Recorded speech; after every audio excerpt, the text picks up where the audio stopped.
डर एक एहसास में आपका स्वागत है। आज की ये कहानी हमारे साथ शेयर की है आसिफ ने। हम इस कहानी की सत्यता को प्रमाणित नहीं कर सकते, इसलिए हम ये कहानी आप पर छोड़ते हैं कि आप इसे सच मानते हैं या नहीं। तो चलिए कहानी शुरू करते हैं। मेरा नाम आसिफ है। ये घटना पिछले साल मेरे साथ घटी और आज तक मैं इसे भूल नहीं पाया हूँ। मुझे नहीं पता आप इस पर कितना यकीन करेंगे, लेकिन मेरे लिए ये अब तक की सबसे डरावनी घटना है। ये बात पिछले साल की है। तब मैं इलाहाबाद में आया हुआ था, क्योंकि यहाँ पर मैंने एक कॉलेज में एडमिशन ली थी। कॉलेज में एडमिशन तो बड़ी ही आसानी से मिल गई, लेकिन रहने का बंदोबस्त नहीं हो पा रहा था। मैंने यहाँ पर कई घर ढूंढने की कोशिश की जहाँ पर मैं किराए में रह सकता था, लेकिन मुझे कोई भी सस्ता घर नहीं मिल रहा था। मुझे नहीं पता था कि मैं क्या करूं। एक नए शहर में घर ढूंढना इतना मुश्किल होगा, मुझे नहीं पता था। मैं तो ये सोच के आया था कि अपने पसंद के कॉलेज में एडमिशन लूंगा और आसानी से पूरी क्लासेस पूरी कर लूंगा, लेकिन घर ढूंढना इतना मुश्किल है, मुझे नहीं पता था। अब मैं क्या करता। अंत में मैंने यही डिसीजन लिया कि मैं कॉलेज के हॉस्टल में रहूंगा। मैं हॉस्टल में रहना इसलिए पसंद नहीं कर रहा था क्योंकि मुझे कमरा शेयर करना पसंद नहीं था। मैं बचपन से ही बड़े घर में रहा था और हॉस्टल में रहना मुझे बिल्कुल भी पसंद नहीं आ रहा था। मैंने सोचा था कि कैसे मैं एक कमरे में रहूंगा। मेरे साथ तो कई और लड़के भी होंगे, लेकिन मेरे लिए ये अच्छा अनुभव रहा। हमारे कमरे में 3 और लड़के थे। मुझे मिलाकर यहाँ पर 4 लड़के थे। ये कमरा भी अच्छा था और हंसी मजाक में बातें बहुत ही अच्छी होती थी। मेरा पूरा दिन कैसे निकल जाता था मुझे पता ही नहीं लगता था। मुझे तो ऐसा लग रहा था जैसे मैं घर से ज्यादा यहाँ पर खुश हूँ। उन तीनों लड़कों से ज्यादा मुझे रंजीत से ज्यादा दोस्ती थी। रंजीत मेरा ज्यादा अच्छा दोस्त बन गया था। हम दोनों ज्यादातर एक साथ ही रहते। वैसे हम चारों की दोस्ती अच्छी थी, लेकिन फिर भी मेरी ज्यादा रंजीत से बनती थी। हॉस्टल की बात करूं तो ये नया हॉस्टल बना था। कहते हैं कि यहीं पर पुराना हॉस्टल हुआ करता था। उसके कुछ कमरे यहीं पर साइड में थे। ये एक बड़ा हॉस्टल था और इसी के पीछे छोटे से कमरे बने हुए थे, जिसे पुराने हॉस्टल का हिस्सा कहा जाता था। ऊपर के कमरे की खिड़कियों से उसे देखा जा सकता था। उसके आगे गेट लगा हुआ था और ये कुछ 10 से 15 कमरे थे, लेकिन वो गेट कभी नहीं खुलता था। सब यही जानना चाहते थे कि वो गेट क्यों नहीं खुलता। वहां पर वार्डन ने यही बताया था कि वहां पर भूत प्रेत रहते हैं, इस कारण वहां पर कोई नहीं जाता। मैं बचपन से ही भूत प्रेत की कहानियों पर बिल्कुल भी यकीन नहीं करता था। मुझे लगता था कि ये शायद किसी बातूनी की कहानियां होती हैं या किसी ऐसी जगह का झूठ बताया होता है जो असल में मौजूद होता ही नहीं। ये सिर्फ डराने के लिए किया जाता है। मैं हर रोज अपने हॉस्टल से उसी गेट के सामने से गुजरता। उसके अंदर से हम देख सकते थे बहुत ही झाड़ियां उगी हुई थी। हॉस्टल के कमरे काफी पुराने लग रहे थे। वहां पर पेड़ पौधों की जड़ें तक ऊपर तक पहुंची हुई थी। वहां पर एक पीपल का पेड़ था, वो काफी साफ सुथरा लग रहा था। यहां पर यही कहानी सुनाई जाती है कि उस पीपल के पेड़ पर एक बार एक लड़का लटक कर मर गया था। कहते हैं कि उसका भूत उसी जगह पर घूमता है। मैं तो इस बात पर यकीन नहीं करता था। इसी के साथ बाकी सब लड़के भी इस पर हंसा करते थे, लेकिन वार्डन ही ये कहता था कि यह सच्ची घटना है। हम इसे सच मान भी तो नहीं सकते थे। मानते भी कैसे, आखिर किसी ने भूत को देखा थोड़ी था। वैसे भी गेट लगा ही रहता था और उसके आगे जो ताला था वो भी जंग खा चुका था। इस कारण शायद कोई अंदर जा भी ना पाता। दीवार काफी ऊंची थी, इसलिए दीवार फांद कर ही पीछे जाया जा सकता था। वैसे भी वहां पर अंदर जाना कौन चाहता। ऐसे ही हम रोज वहां से गुजरते। हम उस पर ज्यादा ध्यान नहीं दिया करते थे। वैसे भी हम कमरे में ज्यादातर मस्ती ही किया करते थे। सारे हॉस्टल में सभी ऐसा ही किया करते थे। हम भी एक दूसरे से शर्त लगाया करते थे। वो शर्त ना पूरा होने पर हम एक दूसरे को सजा देते।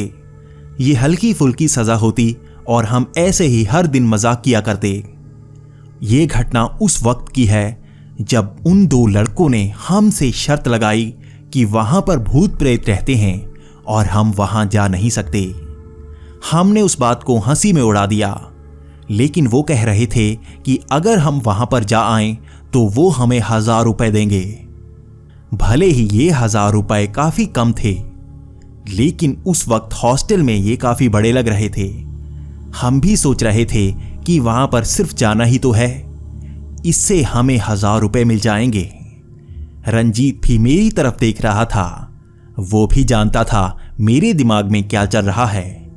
वो भी भूत प्रेत पर यकीन नहीं करता था, लेकिन उन लड़कों ने शर्त रखी थी कि अगर हम 1 घंटा वहां पर बिता आए तो वो हमें 1000 रुपए देंगे।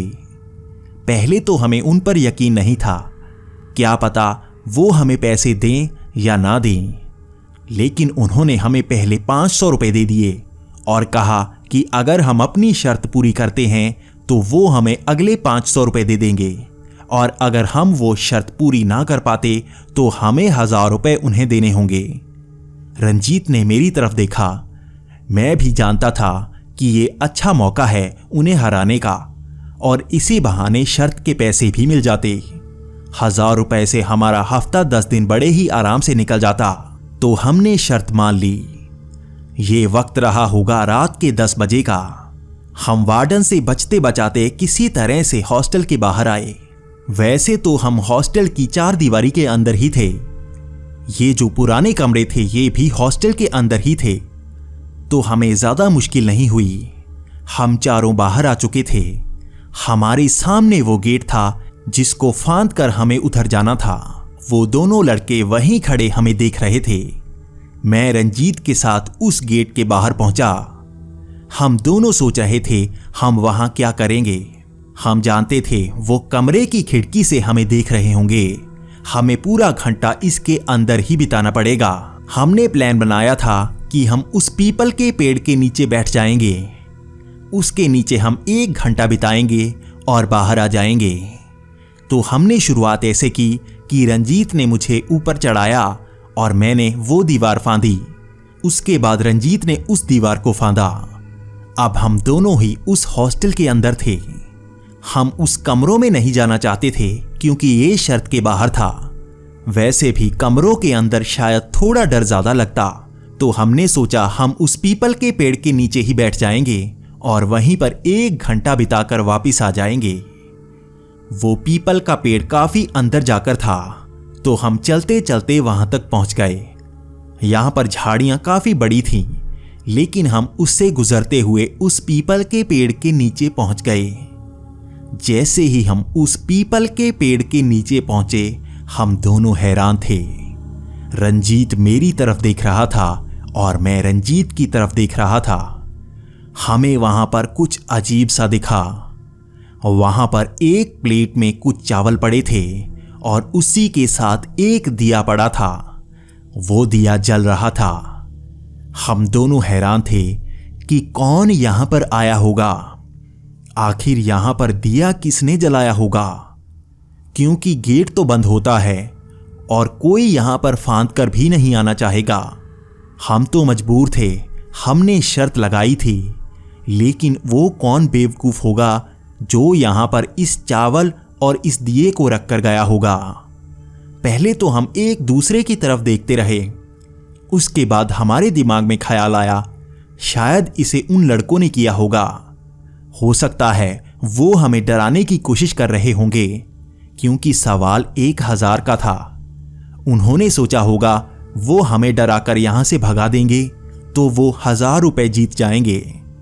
तो हमने भी मन को पक्का कर लिया कि यहां पर कुछ बेवकूफियां होंगी, लेकिन हम डरेंगे नहीं क्योंकि सवाल 1000 रुपए का है।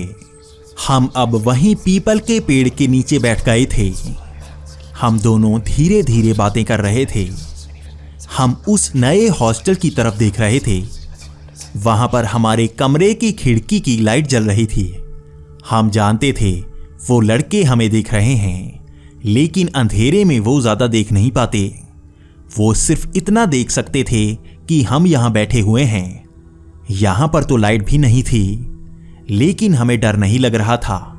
हम इन बातों पर यकीन थोड़ा ना करते हैं। हम यहीं बैठकर बातें कर रहे थे, तभी कुछ अजीब सा हुआ।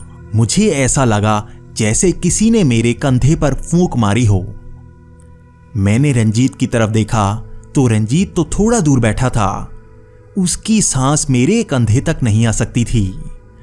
जैसे ही मैंने उसकी तरफ देखा, वो भी मेरी तरफ देखने लगा।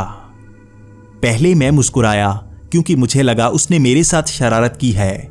उसके बाद वो मुस्कुराया। मुझे नहीं पता वो क्यों मुस्कुराया था। उसने कहा, मेरे कंधे पर फूंक तुमने मारी है क्या? आखिर मैंने उसके कंधे पर फूंक कहां मारी, बल्कि उल्टा उसने मेरे कंधे पर फूंक मारी थी। क्योंकि थोड़ी देर पहले मैं दूसरी तरफ देख रहा था, तो मैं उसके कंधे पर फूंक कैसे मार सकता हूं? ये बात मैंने उससे बताई। वो मेरी तरफ थोड़े शक की निगाह से देख रहा था। वैसे भी हम हॉस्टल में ऐसा ही मजाक किया करते हैं। मुझे भी लगा शायद वो मुझे बेवकूफ बना रहा है। इसी तरह हम बैठ गए और थोड़ा हंसने लगे। ऐसे ही हम बातें करने लगे। अब मैं रंजीत की तरफ देखकर बातें कर रहा था। थोड़ी देर हम बातें कर रहे थे, तभी मुझे महसूस हुआ किसी ने फिर से मेरे कंधे पर फूंक मारी हो। अब मैं थोड़ा डर गया था, क्योंकि मेरे पीछे तो कोई नहीं था। इस फूंक की आवाज भी आई थी, क्योंकि ये मेरे कान के पास ही तो हुई थी। मैंने रंजीत की तरफ देखा तो रंजीत भी मेरी तरफ देखने लगा।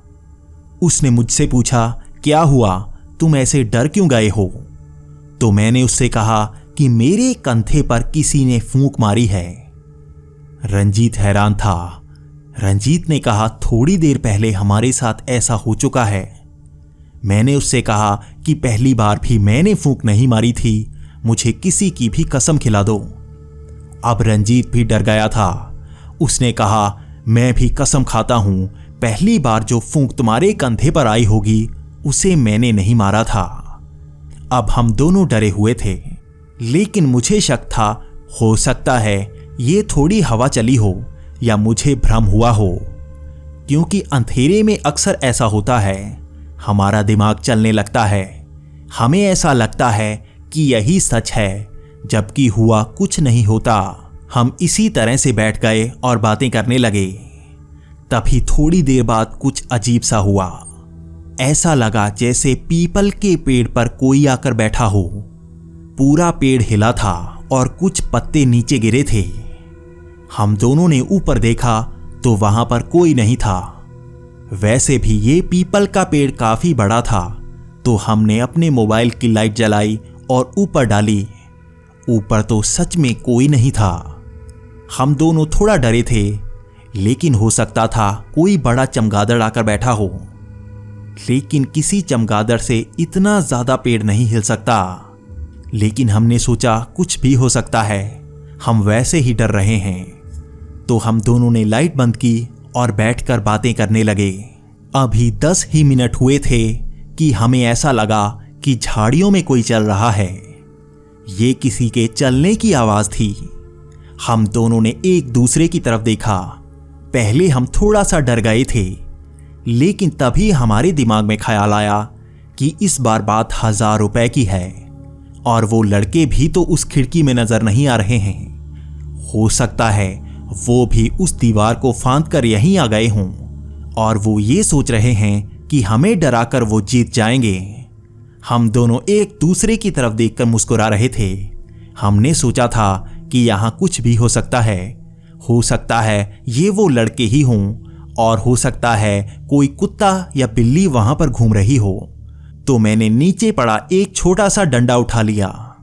हम सोच रहे थे कुछ भी हुआ तो हम उसे मारेंगे। अगर वो लड़के हुए तब भी उस पर हम डंडा चला देंगे। इसी बहाने उनको मारेंगे और पैसे भी जीतेंगे, क्योंकि वो चीटिंग कर रहे होंगे। वो आवाज बार बार आ रही थी, जैसे कोई झाड़ियों में चल रहा हो। हम दोनों ने मोबाइल की टॉर्च जलाई और चारों तरफ देखा। जिस तरफ से आवाज आ रही थी हम फोन की लाइट उसी तरफ कर रहे थे, लेकिन वहां पर तो कोई नहीं दिखता। ये आवाज बार बार हमारी चारों तरफ से आ रही थी, जैसे वो हमारे चारों तरफ घूम रहे हों। लेकिन जब भी हम मोबाइल की लाइट उस तरफ डालते वहां पर हमें कोई नजर नहीं आता। ये हैरानी की बात थी, क्योंकि अगर वहां पर कोई होता तो कम से कम नजर तो आता, क्योंकि उस लाइट को डालने के बाद अगर वो भागता भी तो उसकी भी तो आवाज आती। ये झाड़ियां सूख चुकी थी और यहां पर हिलने की भी आवाज आ रही थी। तभी हमारे मन में एक ही सवाल आ रहा था कि ये क्या हो सकता है। तभी रंजीत ने कहा, हो सकता है ये 1 या 2 बिल्लियां हों जो नीचे से घूम रही हों, और हमारे मन में यही ख्याल आ रहा है कि ये कोई इंसान हो सकता है। ये बिल्लियां नीचे से घूम रही होंगी और हमें भ्रम हो रहा है। ऐसे ही करते हम बातें कर रहे थे। अभी 20 मिनट का समय हुआ था और हमें 40 मिनट और यहां गुजारने थे। ये 40 मिनट का वक्त काफी लंबा लग रहा था, लेकिन हम डरने वाले नहीं थे। हमें जीतना ही था। अब हम थोड़ी देर के लिए चुप हो गए थे। रंजीत बार बार इधर उधर देख रहा था। मुझे लग रहा था शायद वो डर रहा है, और डरना भी चाहिए। इस तरह अंधेरे में एक पीपल के पेड़ के नीचे, जिसकी कहानियां सुनाई जाती हैं कि यहां पर भूत प्रेत रहते हैं, हम वहीं पर बैठे थे। इसी कारण हमारा दिमाग भी तो चल रहा था। हो सकता है रंजीत ऐसे ही डर रहा हो। रंजीत का मुंह दूसरी तरफ था। तभी मुझे हंसने की आवाज आई। ये आवाज रंजीत से आई थी। मैंने भी रंजीत से पूछा, तुम क्यों हंस रहे हो? तो रंजीत का जवाब था, मैं कब हंसा? मैं भी उसको देखकर हैरान था। मुझे भ्रम नहीं हुआ था, क्योंकि ये हंसी कम नहीं थी, ये काफी ऊंची हंसी थी। मैं चुप कर गया, क्योंकि हो सकता है रंजीत मेरे साथ मजाक कर रहा है। थोड़ी देर बाद दोबारा हंसी की आवाज आई। ये आवाज फिर से रंजीत की तरफ से आई थी। मैं रंजीत की तरफ देखने लगा। रंजीत भी मेरी तरफ देख रहा था। रंजीत ये देख रहा था कि मैं उसे घूर क्यों रहा हूं। तो मैंने रंजीत से कहा कि डरा मत, पहले ही मैं बहुत डरा हुआ हूं, इस तरह से हंस मत। रंजीत का जवाब फिर से वही था कि मैं हंस नहीं रहा हूं, ये आवाज मेरी नहीं हो सकती। मैं भी हैरान था कि ये आवाज कहां से आ सकती है, लेकिन मुझे पता था ये आवाज आ तो रंजीत की तरफ से ही रही है। रंजीत ने भी कहा कि आवाज तो मैंने भी सुनी इस बार, लेकिन ये मैं नहीं हंसा था, मैं पक्का कहता हूं। अब मुझे थोड़ा सा डर लग रहा था कि ये आवाज कहां से आ सकती है। यहां पर हमारे सिवा कोई तो मौजूद है, और वो कुत्ता या बिल्ली नहीं हो सकती, क्योंकि ऐसी हंसी कुत्ता या बिल्ली की नहीं होती, बल्कि किसी इंसान की होती है। अब हम दोनों चौकन्ने हो गए थे। ऐसे ही हम थोड़ी देर बैठे रहे। अब समय 22 मिनट का हो गया था।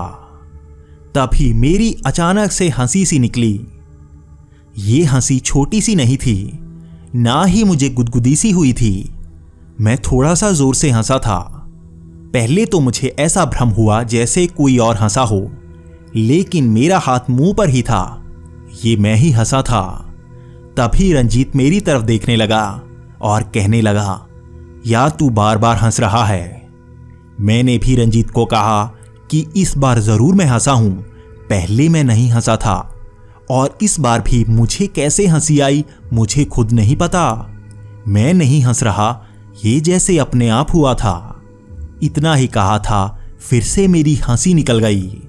मैं तो डरा हुआ था, तो ये हंसी कैसे निकल रही थी? मैं खुद हैरान था और ज्यादा डर रहा था, क्योंकि ये कुछ अजीब हो रहा है। ऐसे ही हम बातें कर रहे थे और थोड़ा डर रहे थे, क्योंकि पहली बार हमने कुछ ऐसा एहसास किया था। हम दोनों बार बार एक दूसरे की तरफ देखते। हम दोनों जैसे एक दूसरे को कहना चाहते थे कि चलो चलते हैं, 1000 रुपए ही है, दे देंगे, लेकिन इस डर के एहसास से तो बाहर आएंगे। हम ऐसे ही एक दूसरे की तरफ देख रहे थे और मुझे पीछे से एक झटका सा लगा, जैसे किसी ने मुझे धक्का दिया हो। मैं आगे रंजीत की तरफ गिर गया। मैं रंजीत के ऊपर ही गिरा था। हम दोनों खड़े हुए और पीछे देखने लगे। पीछे तो कोई नहीं था। रंजीत भी जानता था कि ये मैंने नहीं किया था। अगर मैं आगे को गिरता तो थोड़ा सा कम ही गिरता, लेकिन ये तो जैसे किसी ने मुझे धक्का दिया हो। ये तो पक्का धक्का ही था, लेकिन ये किसने दिया था ये हम दोनों को नहीं पता था। रंजीत वैसे भी मेरी तरफ देख रहा था। उसने कहा, मैंने पीछे किसी को नहीं देखा, लेकिन यकीनन तुम्हें किसी ने तो धक्का ही दिया था। अब हम दोनों डर रहे थे। अब हमें कोई भ्रम नहीं हो रहा था, क्योंकि भ्रम सिर्फ दिमाग को होता है, शरीर को नहीं। अब हम कुछ एहसास भी कर पा रहे थे जो शारीरिक था। अब हम दोनों चुप कर गए थे और बार बार एक दूसरे की तरफ देख रहे थे। हम सोच रहे थे, पता नहीं इतने समय में अब और क्या होगा। समय अभी आधा घंटा ही निकला था। अभी हमें आधा घंटा और निकालना था, तभी हम जीत पाते। हमारा मन तो कह रहा था कि अभी चलते हैं, लेकिन हम अपनी बेइज्जती भी नहीं करवाना चाहते थे। हो सकता है ये हमारा भ्रम होता, और वैसे भी हम पर कौन यकीन करता। वो लड़के तो वैसे भी हम पर हंस रहे होते, तो हम इसी बहाने यहीं पर बैठे हुए थे। इसी तरह हम बैठे थे और तभी मेरे कान में एक फुसफुसाहट सी हुई। ये फुसफुसाहट पीछे से हुई थी। मैं एकदम से खड़ा हो गया। रंजीत बैठा ही मुझे देख रहा था। वो जानता था मेरे साथ कुछ तो हुआ है, तभी मैं ऐसे खड़ा हुआ हूं। रंजीत जानना चाहता था कि मेरे साथ क्या हुआ है, तो मैंने रंजीत को कहा कि किसी ने मेरे कान में फुसफुसाया है। रंजीत ने कहा, कौन हो सकता है? यहां पर तो कोई नजर नहीं आ रहा। ये कुछ तो गड़बड़ हो रही है। इस बार तो कुछ ज्यादा ही हो रही है। मैं रंजीत के सामने खड़ा था और वो मेरे पीछे खड़ा था। तभी हमारे साथ कुछ ऐसा हुआ जिसने हमें दहशत में डाल दिया। मैंने अपनी आंखों से देखा जैसे किसी ने रंजीत को उसकी शर्ट के पीछे से पकड़ा हो और पीछे खींच कर ले गया हो। ये कोई झटका नहीं, बल्कि उसने रंजीत को लगभग 5 से 10 फीट तक खींचा था। ये कोई भी हो सकता है, लेकिन ये इंसान नहीं हो सकता। मैं रंजीत के बिल्कुल सामने खड़ा था और मुझे कोई नजर नहीं आया था, लेकिन ऐसा ही था जैसे किसी ने रंजीत को खींचा हो। जैसे ही रंजीत 10 फीट पीछे खींच कर गया, तभी वो मेरी तरफ भागा। रंजीत बस अब यही कह रहा था, मुझे यहां नहीं रुकना, मुझे यहां नहीं रुकना। मैं भी रंजीत को कह रहा था कि हमें जाना ही होगा, पैसों का जुगाड़ हम कहीं से भी कर देंगे, लेकिन हम यहां पर रुक नहीं सकते। ये भूत प्रेत की सच्ची घटना है, ये कोई भ्रम नहीं हो सकता। अगर हम यहां 1 घंटा रुके तो पता नहीं यहां पर क्या हो सकता है। रंजीत तो मेरे आगे से निकल गया और उस गेट की तरफ भागा। मैंने जैसे ही मुंह पीछे घुमाया तो जैसे किसी ने मेरा हाथ पकड़ लिया। मेरा डर के मारे बुरा हाल था। मैं यहां से भागना चाहता था, लेकिन उसने तो मेरी बांह को पकड़ा हुआ था। मैंने जैसे ही मुंह पीछे घुमाया तो मुझे पहली बार कोई नजर आया। ये कोई इंसान नहीं था, ये कुछ तो था, लेकिन बहुत ही अजीब था। ये एक परछाई सी थी जो हल्की सी रोशनी में नजर आ रही थी। इस परछाई की लाल आंखें थी और वो जल सी रही थी।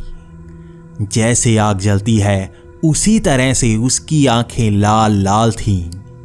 मैंने एक झटके से अपना हाथ छुड़ाया और वहां से भागा। मैं वहां से भागकर गेट की तरफ जा रहा था। मैं अपने सामने देख सकता था कि रंजीत ने वो दीवार फांद ली है और वो गेट के पार भी भागे जा रहा था। मैं लेकिन इस गेट के इसी तरफ था। मेरा डर के मारे बुरा हाल था। मेरे मन में अजीब अजीब ख्याल आ रहे थे कि रंजीत तो यहां से भाग गया, लेकिन मुझे तो अभी वहां से बाहर जाना है। मैं भागकर गेट की तरफ गया और बड़ी ही मुश्किल से वो दीवार फांदी। मैं दीवार फांदकर गेट से आगे भागे जा रहा था। मैं अपने हॉस्टल की तरफ भागे जा रहा था। मेरी हिम्मत तक ना हुई कि मैं पीछे देखूं। मैं तो बस आगे जाए जा रहा था।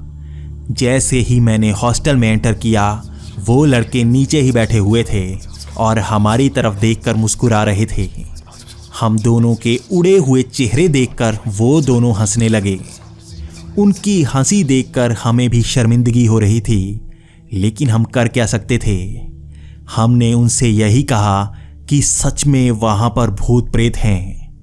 हम पैसों के लिए नहीं कर रहे, लेकिन सच में वहां पर भूत प्रेत हैं और हम वहां पर घंटा नहीं रुक सकते थे। हम हार मानते हैं।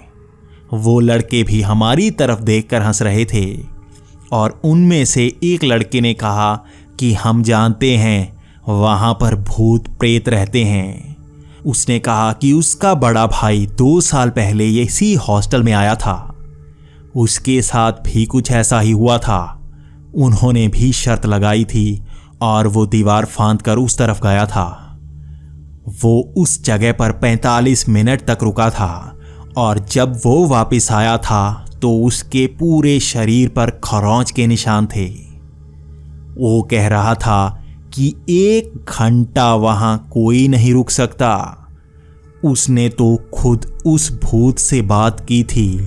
वो भूत उसी लड़के का था जिसने वहां पर आत्महत्या की थी।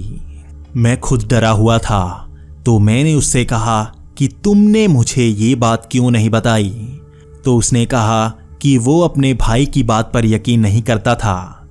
वैसे भी उसका भाई बातूनी था, हो सकता है वो किसी से पिट कर आया हो।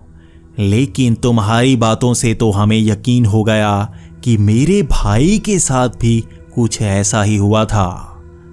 हम चारों हॉस्टल के बाहर खड़े ऐसे ही बातें कर रहे थे। हम दोनों की हालत पतली थी, जबकि वो दोनों मुस्कुरा रहे थे। ऐसे ही हम अपने कमरे की तरफ गए। आज भी मैं इसी हॉस्टल में रहता हूं और रात को 9 बजे के बाद कभी हॉस्टल से बाहर तक नहीं निकलता। कई लड़के रात को 11 बजे तक हॉस्टल में आते हैं, वो अपना घूमते हैं। लेकिन इस घटना ने मुझे इतना डरा दिया कि मैं रात को हॉस्टल से बाहर तक नहीं निकलता और दिन के वक्त भी उस गेट के उस पार तक नहीं देखता। ये मेरी जिंदगी की सबसे डरावनी घटना है और मुझे यकीन है रंजीत की भी ये सबसे डरावनी घटना हो और हम यही आशा करते हैं इसके बाद हमारी जिंदगी में ऐसी घटना ना घटे। ये एहसास सबसे डरावना होता है। ये होता है डर का एहसास।